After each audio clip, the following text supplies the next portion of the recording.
నమస్కారం. దూరదర్శన్ వార్తా ప్రసారానికి స్వాగతం. నేను పవన్ కుమార్. వార్తల్లో ముందుగా ముఖ్యాంశాలు. ధాన్యం కొనుగోళ్లలో రాష్ట్ర ప్రభుత్వం వైఫల్యం చెందిందన్న కేంద్ర మంత్రి కిషన్ రెడ్డి, కాంగ్రెస్ ప్రభుత్వం చర్యలతో ప్రజలకు ఎలాంటి ప్రయోజనం కలగడం లేదని విమర్శ. ధాన్యం కొనుగోళ్లపై ప్రతిపక్షాలు రాద్ధాంతం చేస్తున్నాయన్న రాష్ట్ర మంత్రులు, ఇచ్చిన హామీ ప్రకారం సన్న ధాన్యానికి బోనస్ ఇస్తున్నామని తుమ్మల, శ్రీధర్ బాబు వెల్లడి. కులగణన సర్వే ఎవరికీ వ్యతిరేకం కాదన్న మంత్రి పొన్నం ప్రభాకర్, రాజకీయ కుట్రతోనే కులగణనపై అపోహలు సృష్టిస్తున్నారని మండిపాటు. ఎంట్రన్స్ పరీక్షలు తప్పిదాలు లేకుండా నిర్వహణకు కసరత్తు చేస్తున్నట్లు కేంద్రం వెల్లడి. రాష్ట్రాలు ఇందులో భాగస్వాములు కావాలని కేంద్ర మంత్రి ధర్మేంద్ర ప్రధాన్ సూచన. గిరిజనుల ఆరాధ్య దైవం బిర్సా ముండా 150వ జయంతి వేడుకల్ని ప్రారంభించిన ప్రధాని మోదీ, బీహార్లోని జముయు వేదికగా పలు గిరిజన సంక్షేమ కార్యక్రమాలకు ప్రారంభోత్సవం. తెలుగు రాష్ట్రాల్లో శోభాయమానంగా కార్తీక పౌర్ణమి, శివనామస్మరణతో మారుమోగుతున్న శైవ క్షేత్రాలు. కాసేపట్లో భారత్, దక్షిణాఫ్రికా మధ్య ఆఖరి టీ20 మ్యాచ్. సిరీస్ ను కైవసం చేసుకునే లక్ష్యంతో బరిలోకి టీమిండియా. ఇక వివరాలు. రాష్ట్రంలోని కాంగ్రెస్ ప్రభుత్వం రైతులకు ఇచ్చిన ఏ ఒక్క హామీ కూడా అమలు చేయలేదని కేంద్ర మంత్రి కిషన్ రెడ్డి ఆరోపించారు. ధాన్యం కొనుగోలులో వైఫల్యం చెందిందన్నారు. హైదరాబాద్లో కేంద్ర మంత్రి ఈరోజు విలేకరులతో మాట్లాడారు. రాష్ట్రంలో కాంగ్రెస్ ప్రభుత్వం చేపట్టిన చర్యల వల్ల ప్రజలకు ఎలాంటి ప్రయోజనం కలగడం లేదన్నారు. మాటలు ప్రజలకు, మూటలు పార్టీకి అన్నట్లుగా మాజీ ముఖ్యమంత్రి కేసీఆర్ బాటలోనే రేవంత్ రెడ్డి పాలన కొనసాగిస్తున్నారని అన్నారు కిషన్ రెడ్డి. తెలంగాణలో 6 గ్యారంటీలు అమలు చేశామని ముఖ్యమంత్రి రేవంత్ రెడ్డి మహారాష్ట్ర ఎన్నికల ప్రచారంలో అబద్దాలు ప్రచారం చేస్తున్నారని కిషన్ రెడ్డి ఆరోపించారు. ఈరోజు కాంగ్రెస్ పార్టీ ప్రభుత్వం అత్యంత అద్భుతంగా పనిచేస్తుందని, తెలంగాణ ప్రజలందరూ సుఖ సంతోషాలతో ఉన్నారని ఆయన ప్రచారం చేయడమే కాదు, ఫ్రంట్ పేజ్ అడ్వర్టైజ్మెంట్లు కూడా ఇస్తా ఉన్నాను. అక్కడ పోయి ఈరోజు సంవత్సరం కావస్తుంది, మీరు ఇచ్చినటువంటి హామీలు ఏమి అమలు చేశారు, ఈరోజు తెలంగాణలో ఏ వర్గమైన సంతోషంగా ఉందా, సంతృప్తిగా ఉందా, ఈరోజు తెలంగాణ సమాజం అర్థం చేసుకోవాల్సిన అవసరం ఉంది. పచ్చి అబద్ధాలు మాట్లాడుతున్నాడు ముఖ్యమంత్రి గారు. మహారాష్ట్రలోకి వెళ్ళి తెలంగాణ ఒక స్వర్గసీమ అని రాహుల్ గాంధీ పొగుడుతూ ఉన్నాడు. కనీసము మరి ఇక్కడ ఉన్నటువంటి పరిస్థితులు ఏ రకంగా ఉన్నాయి, ప్రజలు ఏ రకమైనటువంటి ఇబ్బందులు ఉన్నారు. రైతులకు ఇచ్చిన హామీ ప్రకారం సన్న ధాన్యానికి బోనస్ ఇస్తున్నామని మంత్రులు తుమ్మల నాగేశ్వరరావు, దుద్దిళ్ల శ్రీధర్ బాబు తెలిపారు. ఈ రోజు సచివాలయంలో మంత్రులు విలేకరులతో మాట్లాడారు.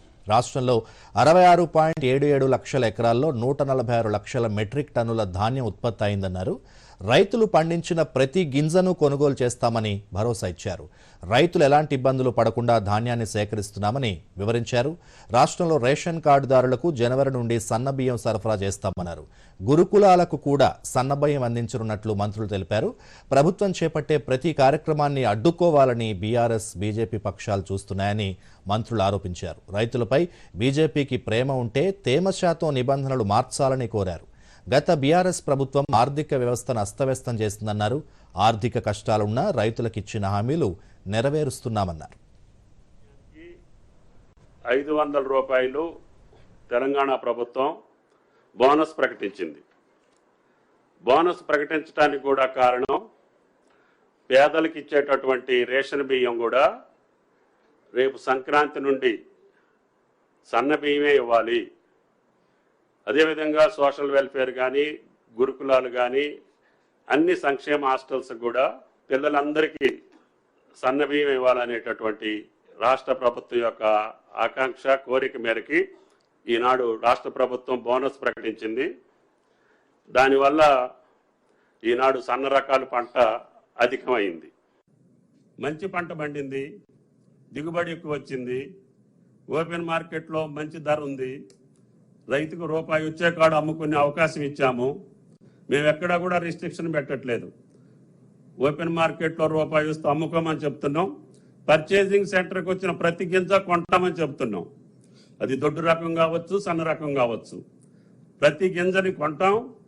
ప్రతి రైతుకి అమౌంట్ కూడా విత్ ఇన్ టైంలో ఇచ్చి తప్పకుండా రైతును ఆదుకోవాలనే ప్రభుత్వం తప్ప మీకు మాదిరిగా మాటలతోటో చేతలతోటో రైతును ముంచినటువంటి ప్రభుత్వం కాంగ్రెస్ ప్రభుత్వం కాదు అని చెప్పి ఆ ఇరు పార్టీలకు విజ్ఞప్తి చేస్తున్నాం. సమగ్ర కులగణన సర్వేలో తెలంగాణ దేశానికే దిక్సూచి కాబోతోందని బీసీ సంక్షేమ శాఖ మంత్రి పొన్నం ప్రభాకర్ అన్నారు. ఈ విషయంలో ఎలాంటి అనుమానాలు అపోహలకు తావు లేదన్నారు. సిద్దిపేట జిల్లా కొండపాక్ మండలంలోని దుద్దెడ గ్రామంలో ఎన్యూమరేటర్స్తో కలిసి మంత్రి స్వయంగా సర్వేలో పాల్గొని వివరాలు అడిగి తెలుసుకున్నారు. ఈ సందర్భంగా పొన్నం ప్రభాకర్ మాట్లాడుతూ ఈ సర్వేతో కులాల బలం వెలుగులోకి వస్తుందని, దాంతో వివిధ వర్గాల అభివృద్ధికి సమగ్ర ప్రణాళిక రూపొందించడానికి అవకాశం ఉంటుందని అన్నారు. అన్ని రాజకీయ పార్టీల ప్రజాప్రతినిధులు, అధికారులు ఈ కార్యక్రమంలో భాగస్వామ్యం కావాలని పొన్నం కోరారు. 1,16,00,000 ఇండ్ల మీద 87,000 మంది ఎన్యూమరేటర్స్ తోటి చాలా సజావుగా జరుగుతూ ఉంది. 35% పైన సర్వే జరిగింది. మిగతా సర్వే కూడా అధికారులు, గ్రామాల్లో ఉన్నటువంటి ప్రజలందరూ సహకరిస్తూ ఉన్నారు. కొంత కావాల్సుకొని మధ్యలో కొన్ని రాజకీయ పార్టీలు దీని మీద అనవసరమైనటువంటి దుష్ప్రచారం చేస్తూ ఉన్నారు. ఇప్పుడే పంజాల కవిత దుద్దెడ గ్రామంలో వాళ్ళ ఇంటికి వచ్చినాం. వాళ్ళ ఇంట్లో వాళ్ళు కూడా ఇప్పుడే చెప్తారు, ఎక్కడ కూడా ఇబ్బందికర ప్రశ్నలు లేవు. దయచేసి సమాజం గమనించాలి. మేము బ్యాంక్ అకౌంట్ అడగడంలే, ఏ ల్యాండ్ డాక్యుమెంట్ ఇవ్వమని అడుగుతాం లేదు. మీరు కులం చెప్పదలుచుకోకపోతే కూడా కులం 999 ఆప్షన్ కింద ఉన్నాం.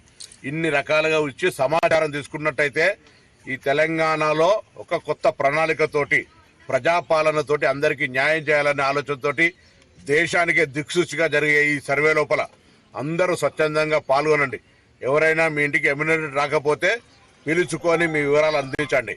అదే సందర్భంలో ఏ ఒక్క ఎమ్యూనరేటర్ కూడా ఏ ఒక్క గృహం వాళ్ళతోటి ఇబ్బందికరంగా వ్యవహరించద్దని వాళ్ళకి విజ్ఞప్తి చేస్తా ఉన్నా. దేశవ్యాప్తంగా ఎటువంటి తప్పిదాలు లేకుండా ఎంట్రన్స్ పరీక్షల నిర్వహణకు కేంద్ర ప్రభుత్వం కట్టుబడి ఉందని కేంద్ర విద్యాశాఖ మంత్రి ధర్మేంద్ర ప్రధాన్ చెప్పారు. ఇందుకు సంబంధించి ప్రొఫెసర్ రాధాకృష్ణన్ కమిటీ సిఫార్సుల్ని నేషనల్ టెస్టింగ్ ఏజెన్సీ పరిశీలిస్తోందని చెప్పారు. పొరపాట్లకు తావు లేకుండా ఎంట్రన్స్ పరీక్షల నిర్వహణపై కమిటీ బహుముఖ సంస్కరణల్ని ప్రతిపాదించిందన్నారు. సంస్కరణల అమల్లో రాష్ట్రాల భాగస్వామ్యం కూడా ఉండాలని కేంద్ర మంత్రి సూచించారు. హైదరాబాద్ ఐఎస్బీలో ఇన్సైట్ ఫోరం కార్యక్రమంలో పాల్గొన్న కేంద్ర మంత్రి మీడియాతో మాట్లాడుతూ ఈ మేరకు తెలియజేశారు. అంతకుముందు కార్యక్రమంలో ధర్మేంద్ర ప్రధాన్ మాట్లాడుతూ యావత్ మానవాళి శ్రేయస్సే భారత్ దృక్కోణమని, పరిశోధనలకు కూడా ఇదే మూలాధారం కావాలని అన్నారు. 2047 నాటికి భారత్ను అభివృద్ధి చెందిన దేశంగా విశ్వగురువుగా తీర్చిదిద్దేందుకు జాతీయ విద్యా విధానాన్ని పూర్తి స్థాయిలో అమలు చేయాల్సిన అవసరం ఉందన్నారు. ఇతర దేశాలకు భారత్ దిక్సూచిగా మారాలని, ఇది దేశం స్కిల్ హబ్గా మారినప్పుడే సాధ్యమవుతుందని కేంద్ర మంత్రి పేర్కొన్నారు. आज एक नया विश्वास, नया कॉन्फिडेंस हम लोगों की अंदर आज है और हमारी लक्ष्य 2047 तक which Prime Minister envision as Amrit Kal, this 20 to 25 years journey will be the game changing time for the entire human civilization. क्योंकि हम 20% आबादी है, क्योंकि हम ग्लोबल साउथ की नेचुरल लीडर है, क्योंकि विश्व की under developing emerging economy are not looking towards West, they are looking towards India. इस समय में हमारी जिम्मेवारी और बढ़ जाती है और उस समय में मैं being in charge of education sector, being at A education institution, prestigious education institution, हम राष्ट्रीय शिक्षा नीति को इम्प्लीमेंटेशन करते हुए 21st सेंचुरी की जो नीड है, देश की आवश्यकता है, दुनिया की आवश्यकता को पूरा करने की पाथवे एनईपी के अंदर आप सभी लोगों की एक्सपेरिमेंट से हम लोगों ने इसको अचीव करना है. आज हमें भारत को दुनिया की स्किल हब बनाएंगे. भारत के पास नेचुरल टैलेंट है, दुनिया में लोग आयुवान हो रहे हैं, भारत में लोग एस्पिरेशनल हो रहे हैं. ये दोनों नीड को दिखते हुए अगर हम अपने वर्कफोर्स को और अपने भविष्य की पीढ़ी को, ये दोनों पिलर्स को स्किल करेंगे, इसलिए एनईपी ने इसके ऊपर खूब जोर दिया है। ये विषय मैं आपके सामने उल्लेख करना उचित माना। ఆదివాసీలకు చదువు, సంపద, వైద్య సదుపాయాలు కల్పించడమే లక్ష్యంగా తమ ప్రభుత్వం పనిచేస్తోందని ప్రధానమంత్రి నరేంద్ర మోదీ పేర్కొన్నారు. జనజాతీయ గౌరవ దినోత్సవం సందర్భంగా ఆదివాసీల ఆరాధ్యుడు భగవాన్ బిర్సా ముండా 150వ జయంతి వేడుకల్ని ప్రధాని బీహార్లోని జమయీలో ప్రారంభించారు. గిరిజన వర్గాల అభ్యున్నతిని కాంక్షిస్తూ చేపట్టిన 6,640 కోట్ల రూపాయలకు పైగా విలువైన పలు అభివృద్ధి కార్యక్రమాలకు ప్రారంభోత్సవాలు, శంకుస్థాపనలు చేశారు మోదీ. ఈ సందర్భంగా జరిగిన కార్యక్రమంలో బీహార్ ముఖ్యమంత్రి నితీష్ కుమార్తో పాటు పలువురు కేంద్ర మంత్రులు కూడా పాల్గొన్నారు.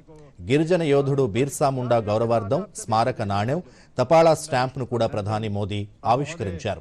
అనంతరం జరిగిన బహిరంగ సభలో ప్రధాని మాట్లాడుతూ దేశ చరిత్రలో ఎన్నడూ లేని విధంగా ఆదివాసీ మహిళకు తమ ప్రభుత్వం అత్యున్నత రాష్ట్రపతి పదవినిచ్చి గౌరవించిందని అన్నారు. పీఎం జన్మన్ యోజన పథకం ఘనత ద్రౌపది ముర్ముదే అని కొనియాడారు. బీహార్లో తాము చేపట్టిన వేల కోట్ల రూపాయల విలువైన ప్రాజెక్టుల్లో గిరిజన చిన్నారుల భవిష్యత్తుని తీర్చిదిద్దే పాఠశాలలు, హాస్టళ్లు, గిరిజన మహిళలకు ఆరోగ్య సౌకర్యాలు ఉన్నాయన్నారు.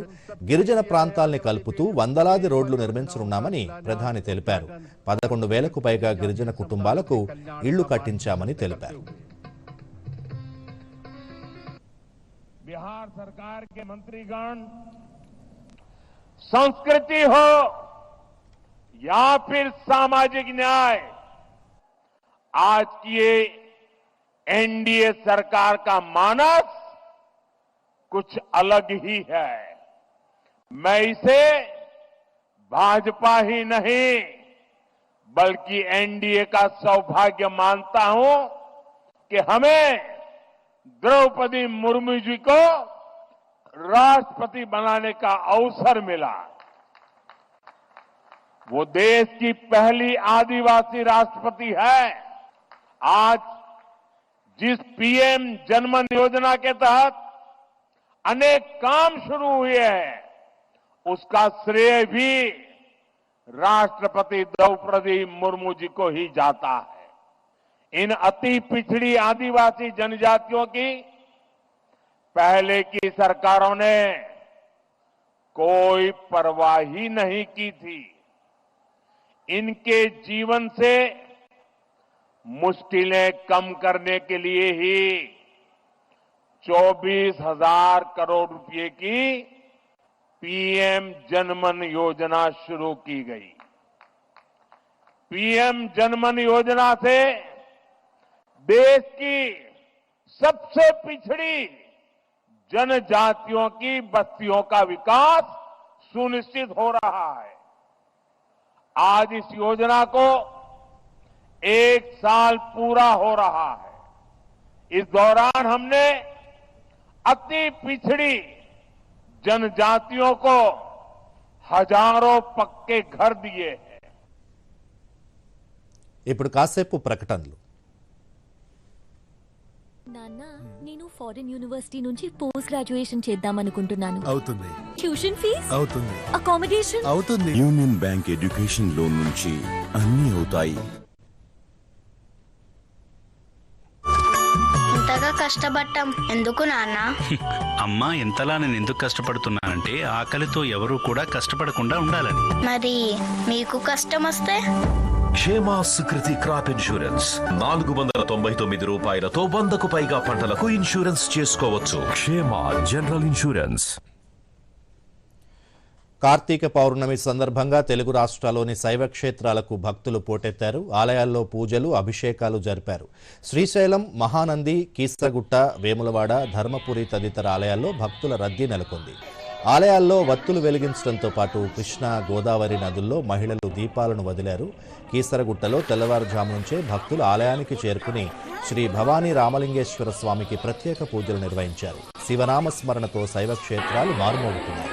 ఆలయాలను విద్యుత్ దీపాలతో శోభాయమానంగా అలంకరించారు.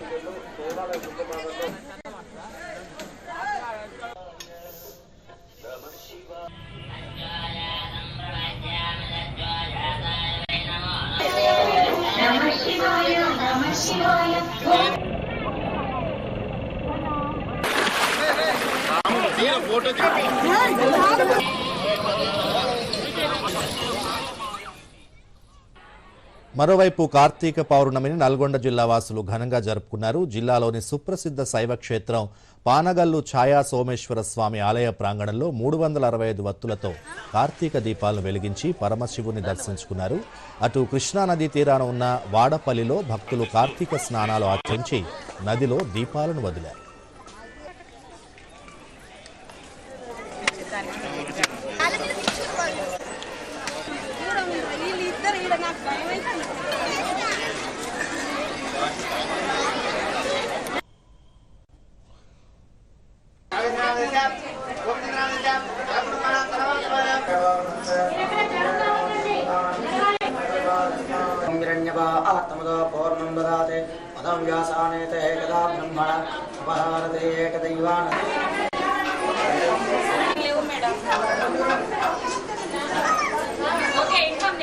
కార్తీక పౌర్ణమి పర్వదినాన్ని పురస్కరించుకొని వేల సంవత్సరాల చరిత్ర కలిగినటువంటి ఈ ఛాయా సోమేశ్వర స్వామి దేవస్థానానికి ఇటు తెలంగాణ నుండే కాకుండా రాయలసీమ, కర్ణాటక, ఆంధ్ర ప్రాంతాల నుంచి కూడా వేలాదిగా భక్తులు తరలి వస్తూ ఉన్నారు. నేటి తెల్లవారుజామున 3 గంటల నుండే కార్తీక స్నానాలు ఆచరించి ఈ కొలంలో దీపారాధన చేసుకొని ఆ ఆత్మలింగం దగ్గర అభిషేకించుకొని ఛాయా సోమేశ్వర స్వామి దర్శించుకునే విధంగా ఏర్పాటు చేశాము. ప్రధానంగా ఈ మధ్యకాలంలో కొలంలో శ్వేతనాగు దర్శనం కావడం జరిగింది. అది కూడాను ఓంకారం రూపంలో 4 ఫీట్ల లోతులో ఒక తెల్లటి శ్వేతనాగు వాసుకి దర్శనం కావడము, ఆ ఫోటోలు, వీడియోలు మీడియా ముఖంగా వైరల్ కావడం వల్ల మేము ఊహించిన దానికంటే కూడా ఎక్కువ శాతంలో భక్తులు పోటెత్తి రావడం అనేది జరిగింది. ఈ గంగమ్మ శివయ్య పాదాల చెందకు చేరుతుంది. ఇది చాలా పవిత్రమైనటువంటి ఈ కృష్ణా పుష్కర్ని కాబట్టి దీన్ని కాపాడుకొని మనం అందరం కూడా ఆ యొక్క శివయ్య సేవలో తరించాలని చెప్పేసి ఈ సందర్భంగా భక్త మహర్షులందరూ కూడా పెట్టుకుంటా ఉన్నాం. హైదరాబాద్ శిల్పకళా వేదికలో ఈ నెల 21 నుంచి 24 వరకు లోక్ మంథన్ నిర్వహించనున్నట్లు కేంద్ర మంత్రి కిషన్ రెడ్డి తెలిపారు.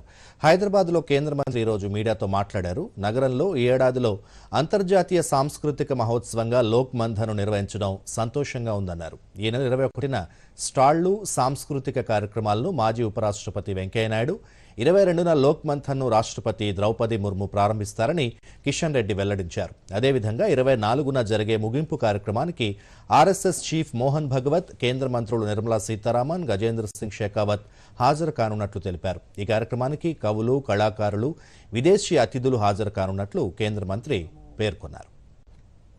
ఈ లోక్ మంథన్ కార్యక్రమం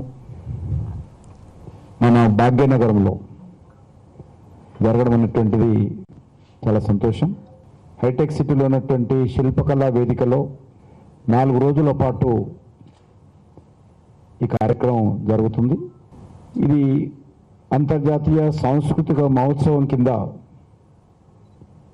ఈసారి భాగ్యనగర్లో జరగనున్నటువంటి కార్యక్రమం. ఇది భారతీయ సంస్కృతికి సంబంధించినటువంటి ఏకత్వాన్ని చాటేటువంటి గొప్ప వేడుక ఈవెంటు ఇది. 21వ తేదీ నాడు, అంటే నేను ఇంతకుముందు చెప్పినట్టు 22 నాడు రాష్ట్రపతి ప్రారంభిస్తే ఒకరోజు ముందు 21వ తేదీ నాడు భారతదేశ మాజీ ఉపరాష్ట్రపతి అయినటువంటి గౌరవనీయులు వెంకయ్యనాయుడు గారు 21వ తేదీ ఆ యొక్క ఎగ్జిబిషన్కి సంబంధించినటువంటి స్టాల్స్ కానీ కల్చరల్ యాక్టివిటీ, సాంస్కృతిక ఉత్సవాలకు వెంకయ్యనాయుడు గారు ప్రారంభిస్తారు. ఇప్పుడు కాసేపు ప్రకటనలు. తొందరగా టిఫిన్ ప్యాక్ చేయండి. రాజు, మొబైల్ వదిలేయ్. అక్క, బ్యాంక్ నంబర్ కావాలి.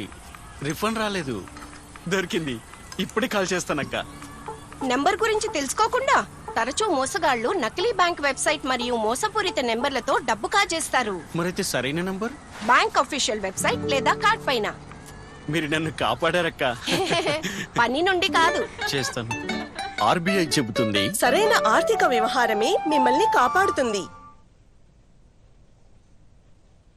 ఓటర్ల జాబితా ప్రత్యేక సవరణ కార్యక్రమం 2025 జనవరి 1, 2025 నాటికి 18 సంవత్సరాలు నిండిన వారు ఓటర్లుగా నమోదుకై ఫామ్ 6, అభ్యంతరాలకు ఫామ్ 7, సవరణలకు ఫామ్ 8 లో voters.eci.gov.in వెబ్సైట్ ద్వారా లేదా voter help line mobile app ద్వారా దరఖాస్తు చేసుకోవచ్చు. ఆఫ్లైన్ నమోదుకై మీ స్థానిక BLO, AERO, ERO లేదా DEO ను నవంబర్ 28, 2024 లోపు సంప్రదించి దరఖాస్తు చేసుకోండి. జారీ చేయువారు ప్రధాన ఎన్నికల అధికారి, తెలంగాణ. తెలంగాణలో పెట్టుబడులకు ఎంతో అనుకూలమైన వాతావరణం ఉందని ఐటీ పరిశ్రమల శాఖ మంత్రి దుద్దిళ్ల శ్రీధర్ బాబు తెలిపారు. ప్రభుత్వం అందిస్తోన్న ప్రోత్సాహంతో పలు అంతర్జాతీయ కంపెనీలు రాష్ట్రంలో పెట్టుబడులు పెట్టడానికి ముందుకొస్తున్నాయని వివరించారు. అంతర్జాతీయ సెమీకండక్టర్ల కంపెనీ అలెగ్రో మైక్రో సిస్టమ్స్ హైదరాబాద్లో పరిశోధనాభివృద్ధి కేంద్రాన్ని ఏర్పాటు చేయడానికి ముందుకొచ్చిందని శ్రీధర్ బాబు చెప్పారు. ఈ మేరకు ఆ కంపెనీ సీఈఓ వినీత్ బృందం సచివాలయంలో మంత్రి శ్రీధర్ బాబును కలిసింది. పలు ప్రముఖ ఆటోమొబైల్ కంపెనీలకు సెమీకండక్టర్లు సరఫరా చేస్తున్నట్లు అలెగ్రో ప్రతినిధులు మంత్రికి వివరించారు. అలెగ్రో పరిశోధనాభివృద్ధి సంస్థ ఏర్పాటుతో 500 మందికి ఉద్యోగావకాశాలు లభిస్తాయని మంత్రి ఆశాభావం వ్యక్తం చేశారు. Allegro Microsystems for launching their R&D center in Hyderabad. We are extending on behalf of the state of Telangana, our government, we are extending all the support to the Allegro Microsystems who made a decision to put up their R&D center in Hyderabad. This R&D center primarily will be employing about nearly 500 people in their center. And about Allegro Microsystem, the CEO, Mr. Vinit Nargol Wala, is the CEO who had come here. He would also try to share his company's profile. But this is a big global company which are into microsystems, which they are into EVs.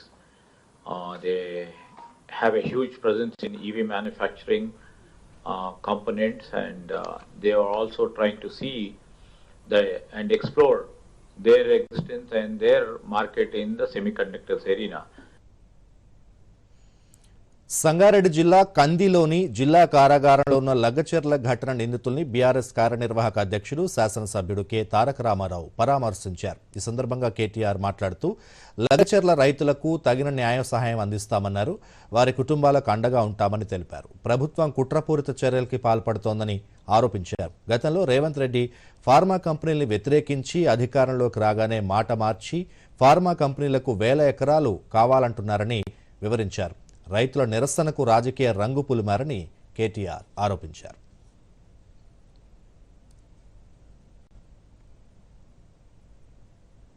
సాధించుకున్న తెలంగాణలో ఇవాళ ఒక రాబందు మాదిరిగా రేవంత్ రెడ్డి అనాలోచితంగా ఏ pharma కంపెనీలు అంటే కాలుష్యం అని ఆయననే ప్రచారం చేసిండో అదే ఫార్మా కంపెనీని కొడంగల్ తెస్తా ఇక్కడ పెడతా దానికి 3000 ఎకరాలు కావాలా అని చెప్పి పేదల భూములు గుంజుకుంటుంటే వాళ్ళు మరలబడ్డారు. వాళ్ళు మరలబడితే 9 నెలలు వాళ్ళు పోరాటం చేసినా ఎవడూ పట్టించుకోకపోతే అధికారులు వస్తే వాళ్ళు నిరసన చెప్పినారు. ఏ పేద ప్రజల ఓట్లతోనైతే కొడంగల్ గెలిచినవో, ఏ పేద ప్రజలకైతే 420 హామీలు ఇచ్చి 6 గ్యారంటీలు 100 రోజులని నమ్మబలికి అఫిడవిట్లలో సంతకం పెట్టి గెలిచినవో ఇలా వాళ్ళ ఉసురు పోసుకుంటున్నావు చూడు, తప్పకుండా వాళ్ళ ఉసురు నీకు తాకుతుంది. నేను ఒకటే మాట చెప్తా ఉన్నా ఆ కుటుంబాలన్నిటికీ కూడా, మీకు మొత్తంగా బీఆర్ఎస్ అండగా ఉంటది. తప్పకుండా 21 కుటుంబాలను మిమ్మల్ని బయటికి తీసుకొచ్చేదాకా బెయిల్ మీద న్యాయ పోరాటం మేమే చేస్తాం. రాఘవేంద్ర యాదవ్ అనే తమ్ముడికి నేను చెప్పిన, తమ్ముడు నా ఉద్యోగం ఏమవుతుంది అన్నా అని అడిగిండు.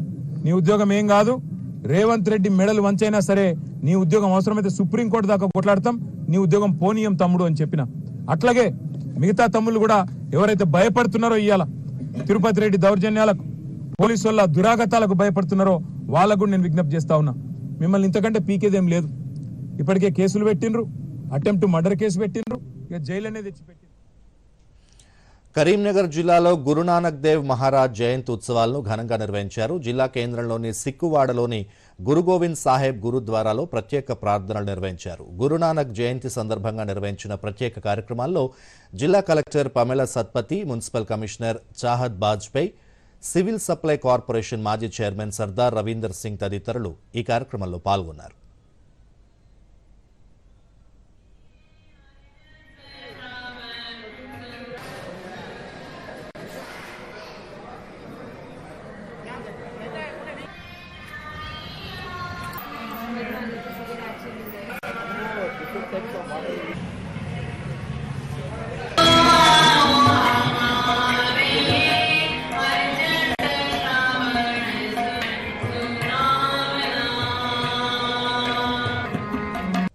ఈరోజు ప్రపంచవ్యాప్తంగా గురు గోవింద్ సింగ్ గారి, గురునానక్ దేవ్ జీ గారి బర్త్డే పండుగను చాలా ఘనంగా జరుపుకోవడం జరుగుతుంది.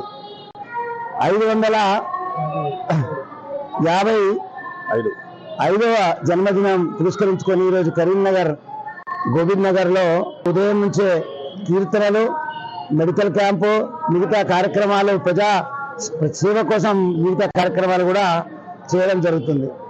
గురునానక్ దేవ్ గారి కీర్తనలతోటే ప్రపంచవ్యాప్తంగా ప్రచారం చేయడం జరిగింది.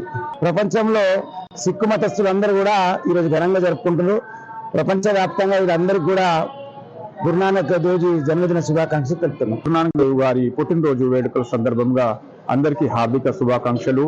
మరి గురునానక్ గారి బోధనలు సర్వ మానవాళి సంక్షేమం కోసము, సర్వం లోక కళ్యాణం కోసము అతడి యొక్క సందేశాలు మానవులంతా ఒక్కటే, మానవులంతా సమానులమే, అందరూ ఈ దేవుని ప్రభు భగవంతుడి సంతానులే అని, మనలో ఎలాంటి భేదాభిప్రాయాలు లేవని, మానవ జాతి అంతా ఒక్కటే.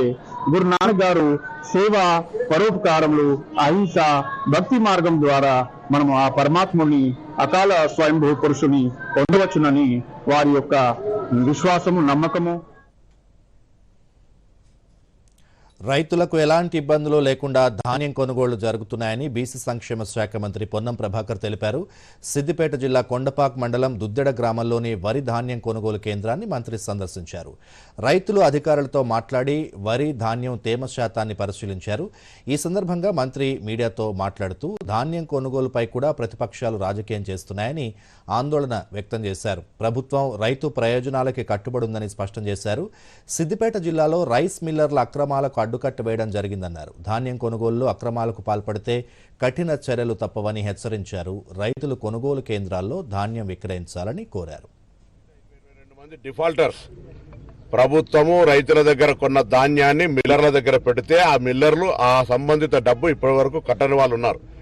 ఇట్లా రాష్ట్రం మొత్తం 20,000 కోట్లున్నాయి. అందులో సిద్దిపేటకు సంబంధించిన జిల్లాలో 20 మంది ఉన్నారు. నేను వాళ్ళకి విజ్ఞప్తి చేస్తున్నా, వెంటనే ప్రభుత్వంతో ఆ బకాయిలను చెల్లించి మీరు కూడా ప్రొక్యూర్మెంట్ ప్రాసెస్ లో పాల్గొమని చెప్పి కోరుతాను. రాష్ట్ర వ్యాప్తంగా కూడా ఎక్కడైనా ఈ డిఫాల్టర్స్ ప్రొక్యూర్మెంట్ ప్రాసెస్ కు అద్దం వచ్చినా, ఇబ్బంది కలిగించినా తగిన చర్యలు ఉంటే జాగ్రత్త. ఇది రైతాంగాన్ని ఆదుకోవడానికి ప్రభుత్వం చేపడుతున్నటువంటి కార్యక్రమం. మీరు ఉల్టా రైతుల ధాన్యాన్ని దగ్గర పెట్టుకొని ప్రభుత్వానికి డబ్బు కట్టక, డిఫాల్టర్లు మంచి ట్రేడర్గా ప్రభుత్వంతో లావాదేవీ డబ్బు కట్టి వ్యాపారం చేసి వాళ్లకు రైతుల ధాన్యం కొట్టేటోళ్లను కొనుగోలు చేసేటోళ్ళని అడ్డం పడతా ఉన్నారు. అటువంటిది ఉంటే చట్టరీత్యా చర్యలు తీసుకోబడితే జాగ్రత్త అని చెప్తాను. అందుకే ఎక్కడ కూడా ఇబ్బంది లేకుండా మీరు కూడా ఈ యొక్క ప్రభుత్వ వ్యాపారంలో, ఈ యొక్క ప్రభుత్వ కొనుగోలు కేంద్రాల యొక్క ధాన్యం మీ మిల్లుకు కూడా రావాలంటే మీ డిఫాల్టర్ బకాయిలను వెంటనే చెల్లించి ఈ విధంగా కొనుగోలు కేంద్రంలో భాగస్వాములు కావాలని కోరుతాను. జనజాతీయ గౌరవ్ దివస్ సందర్భంగా రాష్ట్రపతి ద్రౌపది ముర్ము, ఉపరాష్ట్రపతి Jagdeep Dhankhar, Lok Sabha speaker Om Birla, Rajya Sabha deputy chairman Harivansh Narayan Singh ఈ ఉదయం పార్లమెంట్లోని భగవాన్ బిర్సా ముండా విగ్రహానికి నివాళులర్పించారు. ప్రముఖ స్వాతంత్ర సమరయోధుడు, గిరిజన నాయకుడైన భగవాన్ బిర్సా ముండా పోరాట పటిమను ఈ సందర్భంగా వారు గుర్తు చేసుకున్నారు.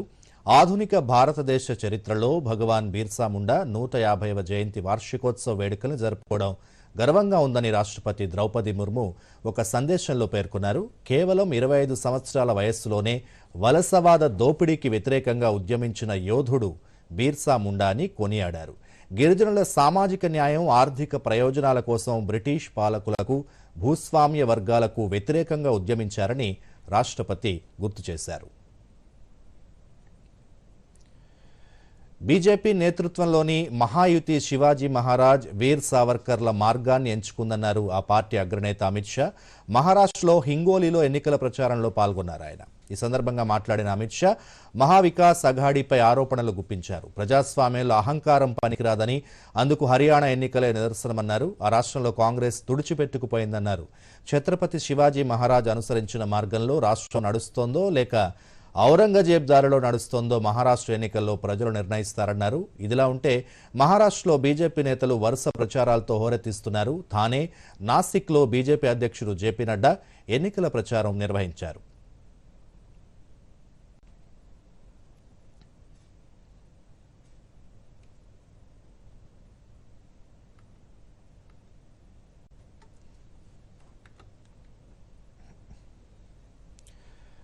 క్రికెట్ జోహానెస్బర్గ్ లో ఆసక్తికర సమరానికి వేళైంది. సిరీస్ పై కన్నేసిన టీమిండియా ఆఖరిదైన 4వ టీ20లో కాసేపట్లో దక్షిణాఫ్రికాను ఢీకొట్టనుంది.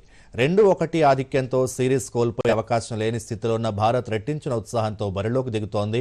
సొంతగడ్డపై సిరీస్ చేజారనివ్వకూడదన్నది దక్షిణాఫ్రికా పట్టుదల. 2 మ్యాచ్ల్లో గెలిచినా బ్యాటింగ్లో అస్థిరత్వంతో ఇబ్బంది పడుతున్న సూర్యకుమార్ బృందం ఆఖరి పోరులో ఎలా ఆడుతోందో ఉత్కంఠ నెలకొంది. మరోసారి ముఖ్యాంశాలతో వార్తలు ముగిద్దాం. నమస్కారం.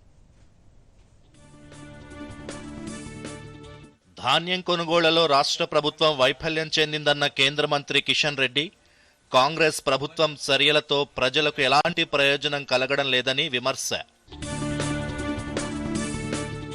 ధాన్యం కొనుగోళ్లపై ప్రతిపక్షాలు రాద్ధాంతం చేస్తున్నాయన్న రాష్ట్ర మంత్రులు, ఇచ్చిన హామీ ప్రకారం సన్న ధాన్యానికి బోనస్ ఇస్తున్నామని తుమ్మల, శ్రీధర్ బాబు వెల్లడి. కులగణన సర్వే ఎవరికీ వ్యతిరేకం కాదన్న మంత్రి పొన్నం ప్రభాకర్, రాజకీయ కుట్రతోనే కులగణనపై అపోహలు సృష్టిస్తున్నారని మండిపాటు. ఎంట్రన్స్ పరీక్షలు తప్పిదాలు లేకుండా నిర్వహణకు కసరత్తు చేస్తున్నట్లు కేంద్రం వెల్లడి. రాష్ట్రాలు ఇందులో భాగస్వాములు కావాలని కేంద్ర మంత్రి ధర్మేంద్ర ప్రధాన్ సూచన.